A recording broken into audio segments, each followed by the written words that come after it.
समूरन Sindhraj TV ॾिसंदड़ दोस्तनि साथियुनि खे हक़ मौजूद। दोस्तों, अॼु सिंधराज टीवीअ में असां सां गॾु नारी जमहूरी महाज जी फेडरल सेक्रेटरी अदी कामिड़ आलिया बख्शल आहे। अॼोके हिन प्रोग्राम में पाण इंसानी हक़नि जी सूरत हाल जो मजमूई जाइज़ो पर ख़ासि औरतुनि जे क़त्ल जे तनाज़ुर में पंहिंजे ताज़े ॻोठ वॾा छछर जे हिकु असांजी अदड़ी भेण जे क़त्ल जे हवाले सां अदी जे क़त्ल जे उन सॼे मामले खे तव्हां ॾिठो आहे, सॼो उन सॼे केस जी फील्ड वञी तव्हां कई आहे पंहिंजे औरत साथी तंज़ीमुनि सां गॾु। तव्हां उते शयुनि जो गौर सां जाइज़ो वरितो, सभिनी धुरियुनि सां तव्हांजूं मुलाक़ातूं बि थियूं जेके इन केस सां लाॻापियल आहिनि। तव्हां इन सॼे मजमूई सूरत हाल ते उन मख़सूस केस जे तनाज़ुर में त ज़रूरु ॻाल्हाईंदव, पर असांखे तव्हां इन केस जे हुन वसी तनाज़ुर खे बि सम्झायो जेको सॼे मुल्क में औरत सां थिए पियो। उन सॼे मामले लाइ असां तव्हां खां कुझु ॿुधणु चाहियूं था। मौजूद शुभ सलाम। सिंधराज टीवी चैनल जेको यूट्यूब ते आहे, उहो चैनल जेको उनजा थोराइता या ईअं चइजे त उहा अॼु नारी जे सवाल ते अॼु ॻाल्हि ॿोलण जे लाइ मौक़ो ॾिनो आहे, उनजा असां थोराइता। जीअं साथी ॻाल्हि कई त शइ खे या इन केस खे या जेको असां सां नारीअ ते थींदड़ इस्तेसाल ऐं जबर खे पाण कीअं था ॾिसूं। सो पहिरियां त साथी मां इहा ॻाल्हि रखंदसि त जेकी हिनमहिल बदतरीन पिदरशाही जी जेके असां बर्बरियत जी शक्ल था चऊं, उनजो इज़हार आहे पोएं ॾहाकनि खां। जीअं 80 जे दौर में ज़िया जी अमरियत खां पोइ जेके हुदूद ऑर्डिनेंस या औरतुनि जे हवाले सां आइनी क़ानूनी तौर ते पिदरशाही खे मज़बूत कयो वियो, उनजो फल चइजे या उनजा असर चइजनि, उहे अॼु पाण लोड़ियूं था, उहे सॼे मुल्क में लोड़ियूं था। अंग अखर एॾा चिटा कोन्हनि, छो जो न सरकारी या गैर सरकारी इदारनि अहिड़ा का औरतुनि सां थींदड़ ॾाढा आहिनि ज़ुल्मनि जा अंग अखर ॾियनि थियूं, पर जेको तव्हांजे ज़रिए मीडिया जे ज़रिए ख़बर पवे थी त एवरेज 3 औरतूं रोज़ असां वटि सिंध में धरती दयाणी जेकी आहे उनखे मारियो थो वञे। धरती उहा सूफ़ी जी धरती जी दयाणी, उहा सूफ़ी जी सुहिणी जेकी आहे उहा हिते रोज़ क़त्ल थी थिए। उन ई क़त्ल जो, उन ई पिदरशाही जी बर्बरियत जो जेको पाण तसलसल चवंदासीं, इहो वॾा छछर जो वाक़ियो चवंदासीं, जेको पोएं ॾहाकनि में तमामु ब्रुटल चइजे या बेरहमाणो क़त्ल जंहिंखे असां चऊं, उहो थी मां सम्झां। ऐं असां सिंध जूं औरत मार्च जूं जेके औरत तंज़ीमूं आहिनि, के 6 तंज़ीमुनि जो 10 ॼणनि जो वफ़द असां उते मिलियासीं इस्पताल में बि। उन्हनि जी रिपोर्ट बि ॾिठीसीं त रिपोर्ट में शइ जेकी आहियूं, काफ़ी शयूं जेके रिपोर्ट में आयूं आहिनि उहे खुटल आहिनि ऐं कमज़ोर आहिनि, जेको ख़ासि करके जेको इन केस जी मामले में ज़ाहिर थो करे त छा जिन्सी ॾाढाई थी आहे, उन मामले में उहा खुटल ई उहे जेके घुरबल उन वक़्तु वठी विया हुआ जुज़ा, उहे न वरिता विया, या जेको औरताणे जिस्म ते असांखे हुतां गुसुल ॾींदड़ या ॻोठ जी माइन जेको ॿुधायो त जेको औरताणा उज़वा आहिनि उन्हनि ते तशदुद जो ऐं या चीरनि जो निशान हुया, उन्हनि जे बि हवाले सां रिपोर्ट कमज़ोर आई आहे। त ओवरऑल असां सम्झूं था त जेकी पोस्टमार्टम रिपोर्ट आहे उहा अणपूरी आहे, उहा खुटल आहे। ॿी ॻाल्हि, जॾहिं FIR जो मामिलो थो अचे त उनजी FIR पी जी तरफ़ां कटाई वई आहे सगा वठी तकरार तां हवाले सां। उहा FIR बि पाण अगरि ॾिसूं था त हेॾे वॾे बेरहमाणे क़त्ल जे हवाले सां तमामु कमज़ोर FIR आहे। सो उहा अगरि FIR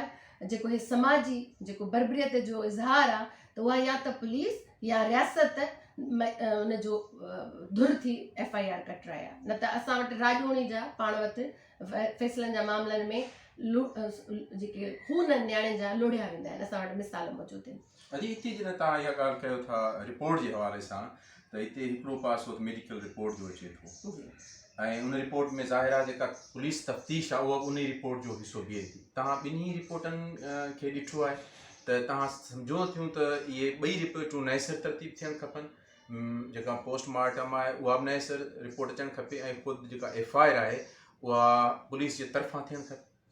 जी बिल्कुलु, कंहिं बि केस खे जो सघारो ॿिनि शयुनि ते थींदी आहे जंहिं ते असां आख़िरी उन केस सां इंसाफ़ करे सघूं। हिकु FIR हूंदी आहे, ॿियो पोस्टमार्टम रिपोर्ट हूंदी आहे। जीअं त पाण ॾिठोसीं उते ॿई रिपोर्टूं पधरू थियण खां पोइ ऐं असां वटि जीअं इहे सरकारी इदारा कंदा आहिनि, पंहिंजो ॾोहो या पंहिंजी खुट ॿिए ते हणंदा आहिनि, हू हुन ते हणंदो आहे। पुलिस जो चवणु आहे त पोस्टमार्टम,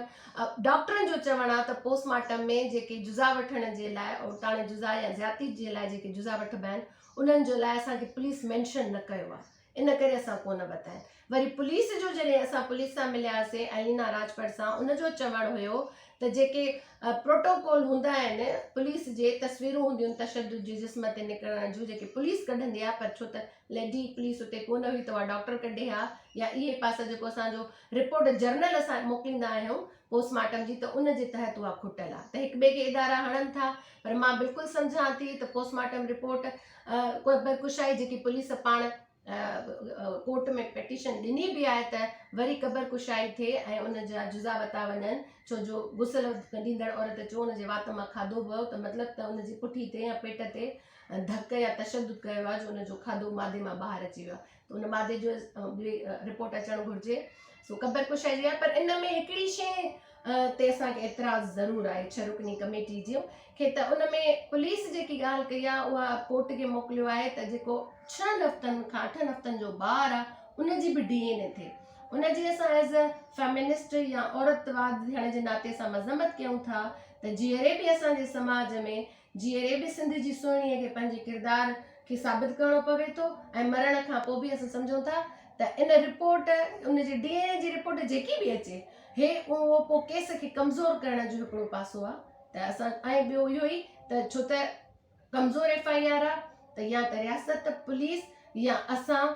सम्झूं था त अगरि उहे ॿ इदारा न थिया धुर त असां औरत तहरीकूं पाण में धुर थी ऐं FIR नएं ऐं मज़बूत FIR कटाइण जी असांजी घुर आहे। दोस्तो, तव्हां जी सॼी ॻाल्हि ॿुधी ऐं इन वज़ीरा छछर केस जो जेको बि जाइज़ो अॼु पंहिंजे उते ज़मीन ते वञी वरितो ऐं उनजे तनाज़ुर में असांखे शयूं रखियूं, तंहिंमां इहो हिकिड़ी ॻाल्हि त सफ़ा वाज़े थिए थी त सिंध में इन क़िस्म जा जेके बि वाक़िया थियनि था तंहिंमें पुलिस तहक़ीक़ जी तमामु हिकिड़ी बुनियादी हैसियत आहे, छो त उहा जेका पहिरीं रिपोर्ट पुलिस दर्ज कंदी आहे केस, उनजे तनाज़ुर में अॻियां वधंदो आहे। ऐं उन सां गॾु जंहिं बि ॻोठ में इन क़िस्म जो अहिड़ो को वाक़ियो थिए त ॻोठ जे सुजाग ज़मीरनि जो मथां इहो तारीख़ जो फ़र्ज़ु बीहे थो त उहे सच जे पासे बीहनि ऐं बेगुनाह ईअं असां क़त्ल थींदड़ नियाणियुनि जा राज़ ईअं ई सीने में दॿाए ॼण त असां आईंदे जे लाइ बि अहिड़नि केसनि जी राह हमवार कयूं था। असांखे पंहिंजे नियाणियुनि, असांखे पंहिंजे भेनरुनि जे हक़नि जो एहतराम करिणो पवंदो। सिंध औरत जदोजहद खां सवाइ कंहिं बि रीति पंहिंजो उहो तारीख़ी वक़ार मक़ाम नथी हासिलु करे सघे जंहिंजो असां वटि लतीफ़ जी फ़िक्र में हिकिड़ो ख़ासि ख़ाको मौजूदु आहे। उन में औरत लतीफ़ जी सूरमी आहे ऐं असांखे पंहिंजी सूरमीअ जो मान रखिणो पवंदो। तव्हां सभिनी दोस्तनि खे जेकॾहिं असांजी हीअ वीडियो सम्झ में आई हुजे, पसंदि आई हुजे, महिरबानी करे असांखे सब्सक्राइब कंदा त जीअं सिंधराज जो न्यापो ईंदड़ वीडियोज़ जी सूरत में तव्हां ताईं पहुचंदो रहे। मोहब्बत सलाम।